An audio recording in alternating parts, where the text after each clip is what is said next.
गौतम बुद्ध ने एक बार अपने शिष्यों से पूछा, जब हम क्रोधित होते हैं तो हम जोर से क्यों चिल्लाते हैं?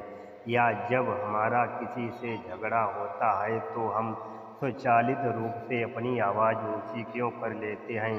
सभी शिष्य सोचने लगे। एक शिष्य ने उत्तर दिया, जब हम क्रोधित होते हैं तो हम खुद पर नियंत्रण खो देते हैं और इसलिए हम चिल्ला सकते हैं। इस पर गौतम बुद्ध ने कहा, लेकिन जिस व्यक्ति पर हम क्रोधित कर रहे हैं वो अगर हमारे सामने ही हो तो भी हम चिल्लाते हैं।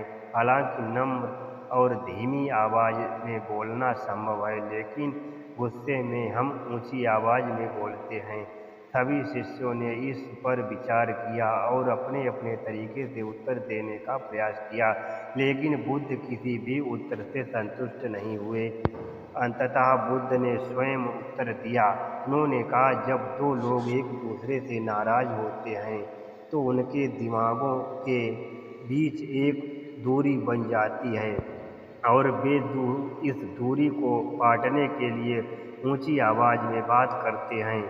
अब मुझे बताओ, ऐसा क्यों है कि जब दो लोग प्यार में होते हैं तो वे बहुत धीरे और शांति से बात करते हैं?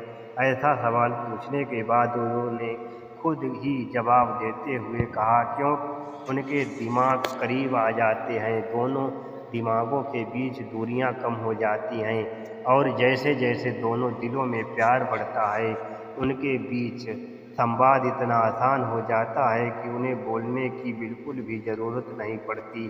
वे जानते हैं कि उनका साथी क्या चाहता है, बस एक दूसरे को देखकर कहें या बॉडी लैंग्वेज से। उदाहरण के लिए, बहस और झगड़े तो होते रहते हैं, लेकिन कितनी भी बहस क्यों न हो, दोनों मनों के बीच दूरियां न बढ़ने दें। अगर ऐसा हुआ तो दो लोगों के बीच दूरियां इतनी बड़ी हो जाएंगी, कभी नज़दीकियां संभव नहीं होगी, इसे फिर से पाटना असंभव है। सबका मंगल हो। नमो बुद्धाय।